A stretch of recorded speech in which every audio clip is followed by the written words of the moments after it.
My name is Rebecca Bradford, and I learned early that being the family disappointment becomes easier when you stop trying to prove them wrong. The phone call came 3 weeks before Thanksgiving. Mom's voice had that careful, measured tone she used when delivering bad news she'd already decided was reasonable. "Rebecca, your father and I need to discuss the holiday," she began. I was in my car outside a gallery opening in SoHo, reviewing acquisition proposals on my tablet. "What about it?" "Well..." She paused. The kind of pause that meant she'd rehearsed this. "Your Aunt Caroline and Uncle Richard are coming this year. With the twins. And well, they don't know about your situation." My situation. That's what they called it. My situation was that I'd left my corporate law position at Dad's firm 6 years ago. I'd disappointed them by walking away from the partnership track they'd planned since I was 12. What they didn't know was where I'd walked to. "And having me there would require explanations," I said flatly. "It's just easier this way, sweetheart. You understand? Caroline still thinks you're traveling for work. We've kept it vague. Having you there would create tension, raise uncomfortable questions." Dad's voice came from the background. "Best you skip it, Rebecca. Family harmony and all that." I sat in my Mercedes watching well-dressed collectors enter the gallery. My gallery. Well, not publicly. Publicly, Bradford Gallery belonged to my mother, Margaret Bradford, pillar of the New York art scene. What Mom didn't know was that the mysterious who'd been her largest patron for the past 4 years, the silent partner who'd kept her gallery afloat through the pandemic, who'd purchased over $3.2 million in artwork through her, was me. "I understand," I said quietly. "I knew you would. You've always been so reasonable about these things. We'll see you at Christmas, perhaps." "Perhaps," I replied. After we hung up, I sat there for exactly 60 seconds. Then I opened my email and typed a message to my art advisor, David Chin, my maternal grandfather's nephew, the only family member who knew the truth. Subject: Bradford Gallery. David, effective immediately, cease all acquisitions from Bradford Gallery. Cancel the pending Rothko purchase. Redirect the Q4 acquisition budget to Hamilton Contemporary and Apex Art House. Withdraw all consignment agreements by end of business Friday. No explanations. Just execute. I pressed send and stepped out of my car. The gallery owner saw me and smiled. "Miss Bradford, so glad you could make it." That was the thing about New York. Enough money, enough discretion, and you could be invisible while being everywhere that mattered. The backstory of how I became the family embarrassment starts, ironically, with me being exactly what they wanted. I graduated summa cum laude from Columbia. Top of my class at Yale Law. I clerked for a federal judge, then joined Dad's firm, Bradford and Associates, where I was the golden child destined for named partner by 35. Then I started noticing things. How Dad's firm operated on the edge of ethics violations. How they represented clients who bulldozed communities for profit. How my father laughed about helping a developer bypass environmental protections that would have saved a historical neighborhood. "It's just business, Rebecca," he'd said when I raised concerns. "Grow up." But the breaking point came when I discovered they were representing a corporation trying to demolish a building that housed 12 artist studios, including spaces used by emerging artists from underrepresented communities. The building happened to sit on valuable land. The artists had legal protections, but Dad's firm found loopholes. I quit the same day. "You're throwing away your future over some artists?" Mom had been horrified. "Do you know how this makes us look?" "I know exactly how it makes you look," I'd replied. "I took my signing bonus, my savings, every dollar I'd accumulated, and I did something they would have called insane. I became an art investor. But not the public kind. The invisible kind. I'd always loved art. As a child, I'd spent hours in museums while Mom networked at gallery openings. I understood art's value, not just aesthetically but financially. I knew emerging artists whose work was undervalued. I knew galleries struggling for capital.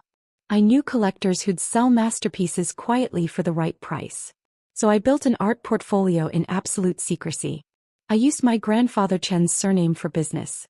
I created an LLC so opaque that even forensic accountants would need months to trace it back to me. I hired David, who understood discretion, to be my public face.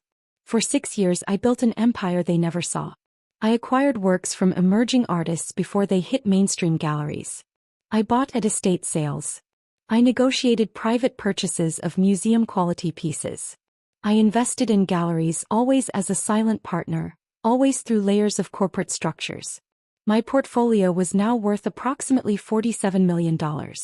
My annual acquisition budget was between $8 to $12 million. I sat on 3 gallery boards under assumed credentials. I'd been profiled in art news as the mysterious M. Chin, one of contemporary art's most influential anonymous collectors. And I'd spent $3.2 million keeping my mother's gallery alive. Bradford Gallery had been struggling before the pandemic. Mom's taste was excellent, but her business sense was terrible. She overextended on a Chelsea expansion. She made poor investment choices. She was 6 months from bankruptcy when Chin appeared with an offer. I'd purchase works through her gallery exclusively, providing steady capital in exchange for anonymity and first look at new acquisitions. She jumped at it. For 4 years I'd been her secret savior. I'd purchased that Basquiat that saved her Q3 2021. The Kusama that funded her renovation. The emerging artist collections that kept her afloat during slow seasons. I did it because despite everything I still loved art. And because somewhere deep down some stupid part of me hoped that my success, even anonymous, somehow mattered. But sitting in my car after being uninvited from Thanksgiving, that stupid part of me finally died. David called me the next morning. Rebecca, are you certain about this? Completely. That's your mother's primary revenue stream. Without your purchases, Bradford Gallery will. I know exactly what will happen, I interrupted. Execute the withdrawal. The Rothko alone is a $780,000 commission for her. I'm aware. He sighed. I'll handle it. But she'll panic. She'll start asking questions about Chin. Let her ask. You're under NDA. If she pushes, tell her Chin is relocating their collection focus to West Coast galleries. Be vague. Be professional. Be final. Understood. He paused. For what it's worth, I think you're making the right call. They uninvited me from Thanksgiving, David. Because having their daughter present would require them to explain that I'm not a corporate lawyer anymore. I'm an embarrassment. A situation to be managed. Then let's manage their situation, he replied quietly. The next day, David sent the formal notifications. All pending purchases cancelled. All consignment agreements terminated. The quarterly acquisition budget, usually $800,000 to $1.2 million, redirected. Mom's gallery manager called her in a panic. I know because Mom called me. Rebecca, something terrible has happened. Her voice was frantic. I was at a private viewing at Hamilton Contemporary, examining a phenomenal series by a Korean-American artist. What's wrong? My largest patron, Chin, just withdrew everything. Every pending purchase, every agreement. 4 years of partnership gone. No explanation. Rebecca, this is catastrophic. The Rothko sale was supposed to cover my operating costs through Q1. Without it, she stopped. I heard her breathing hard. I'm ruined. I'll have to close the gallery. I examined the painting in front of me, a stunning piece about identity and erasure. That's terrible, Mom. Have you asked why? His advisor won't say. Just that they're redirecting their acquisition strategy. Rebecca, I don't know what to do. Your father's trying to help, but this is my business, my reputation. 4 years of this partnership and suddenly it's just gone. Maybe they found out something they didn't like, I said quietly. What? What could they have found out? I've been nothing but professional. I said nothing. Rebecca, are you even listening? This is serious. I could lose everything. Like being uninvited from Thanksgiving is serious? Silence. Rebecca. I have to go, Mom. I'm at a gallery opening. Good luck with your situation. I hung up. David texted me 20 minutes later. Your mother called me directly. Offering increased commission rates if Chin reconsiders. She's desperate. I replied. No reconsideration. Is she understanding the severity?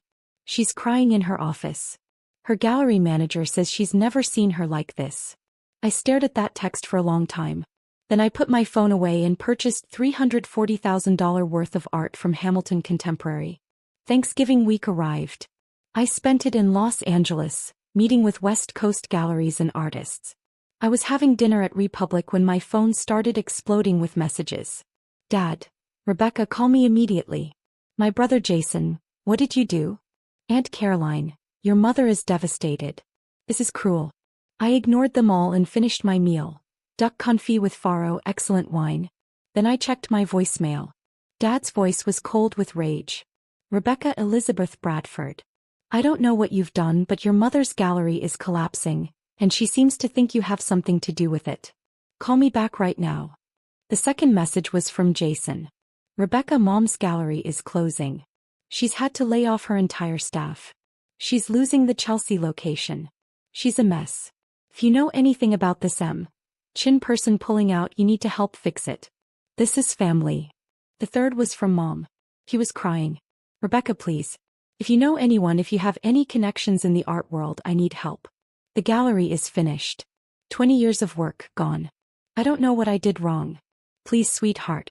I know we haven't always been close, but I need you. I deleted all the messages and ordered dessert. The gallery closure was announced the following Tuesday. Bradford Gallery, a pillar of Chelsea's art scene for 2 decades, would be shutting down due to unexpected financial restructuring. The art world press covered it with typical vulture enthusiasm. Art news. Bradford Gallery closes abruptly as mystery patron withdraws millions. The art newspaper. Margaret Bradford's Chelsea institution falls victim to fickle collector market. David sent me the articles with a brief note. She's giving interviews. Trying to maintain dignity. It's actually quite sad. I was reading them in my apartment, a penthouse in Tribeca they didn't know I owned, when my doorbell rang. Mom stood in the hallway. She looked terrible.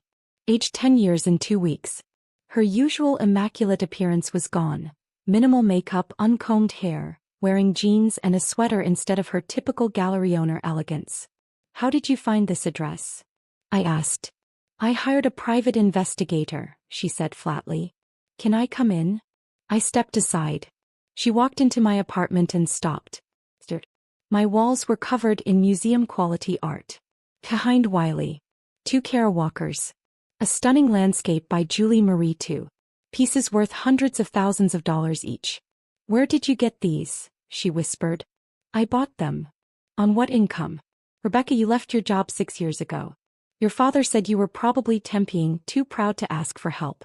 But this apartment, this art. She turned to me and I saw the exact moment realization started to dawn. What do you do, Rebecca? I collect art.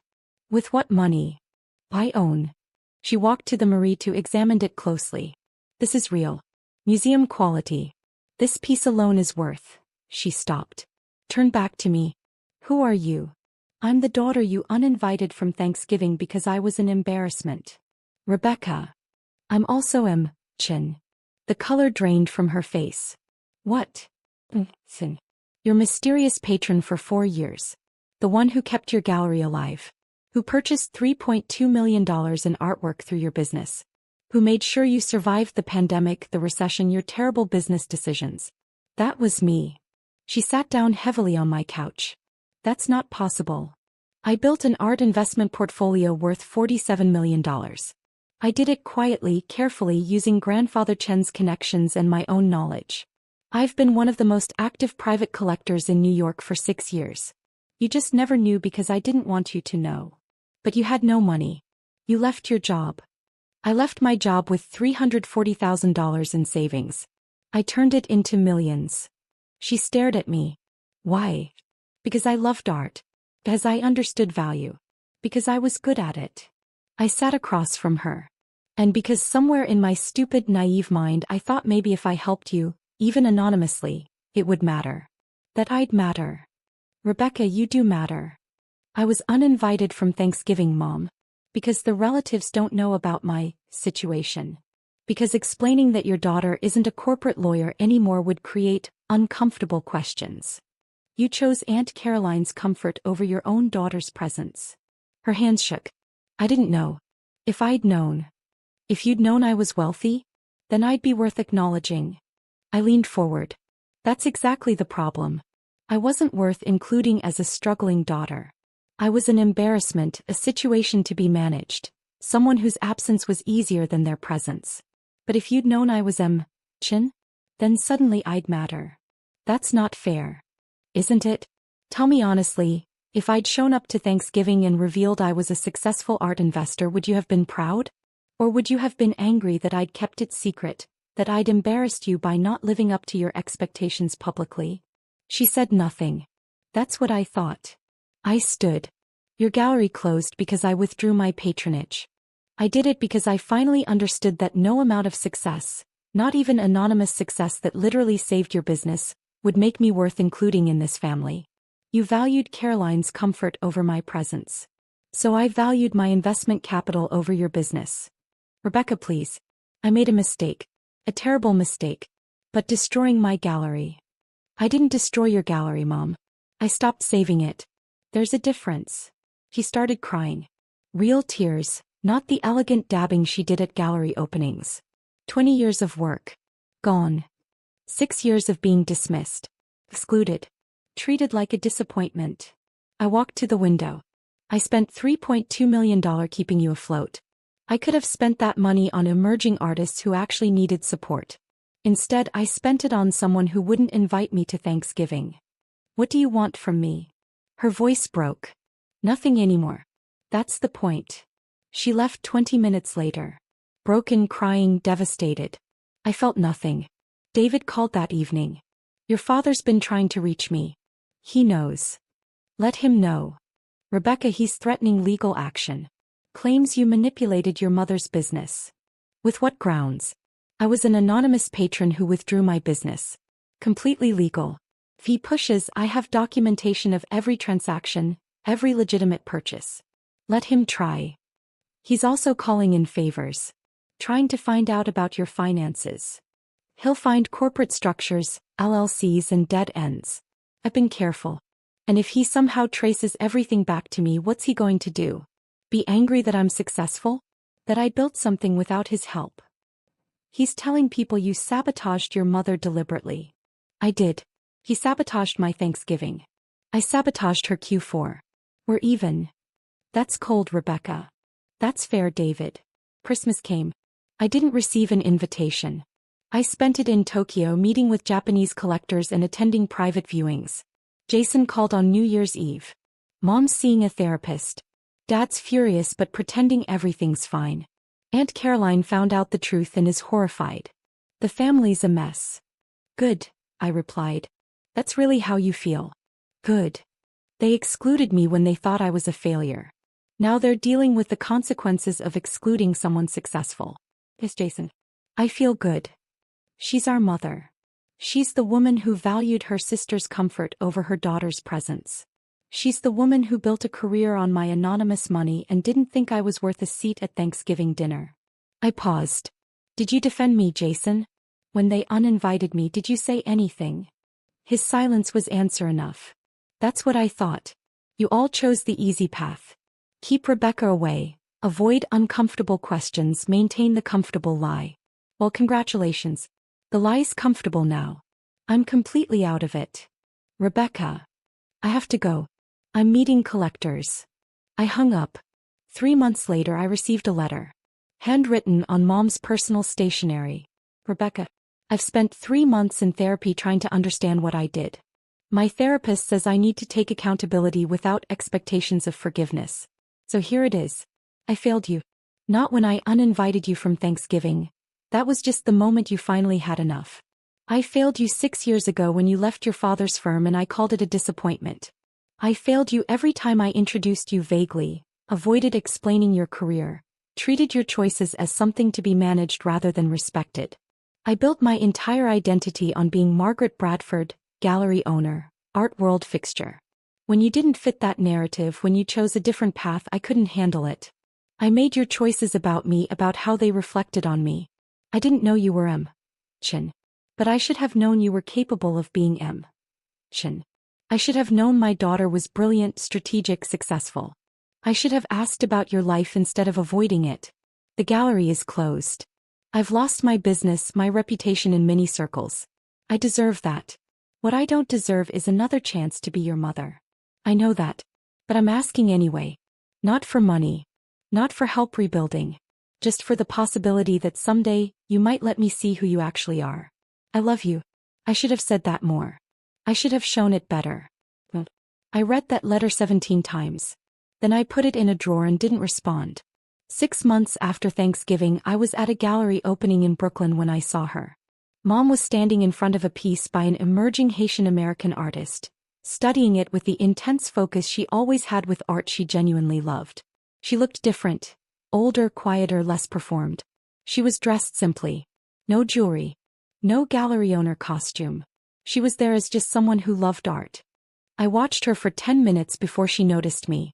When she did, her face went through a dozen emotions: surprise, fear, hope, resignation. "Rebecca," she said quietly. "Mom. This artist is exceptional.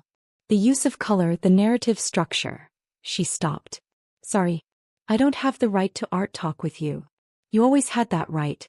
Art was the one thing we shared." She smiled sadly. "Until I made you share it alone." We stood in awkward silence.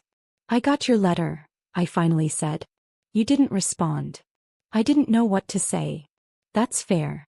Another silence. "I'm starting a new project," Mom said carefully. "Not a gallery. I can't do that again. But I'm consulting with emerging artists from underrepresented communities. Helping them navigate the art world, avoid the mistakes I made.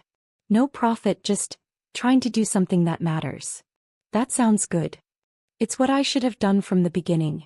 What you understood 6 years ago when you quit Dad's firm. That success isn't just about profit. It's about what you build, who you help, whether you make things better." I looked at the painting we were both admiring. "This piece is $12,000. Undervalued. In 3 years, it'll be worth $80,000 minimum." "You're probably right." "I'm definitely right. I'm going to buy it." Chin strikes again? Rebecca Bradford strikes again. "I'm done being anonymous, Mom. I'm done hiding what I built." She nodded slowly. "I'm glad." I purchased the piece. As the gallery owner processed my payment, I turned to Mom. "I'm not ready to forgive you. I don't know if I ever will be. I understand. But I'm willing to have coffee sometime. Talk about art. Just art." Her eyes filled with tears.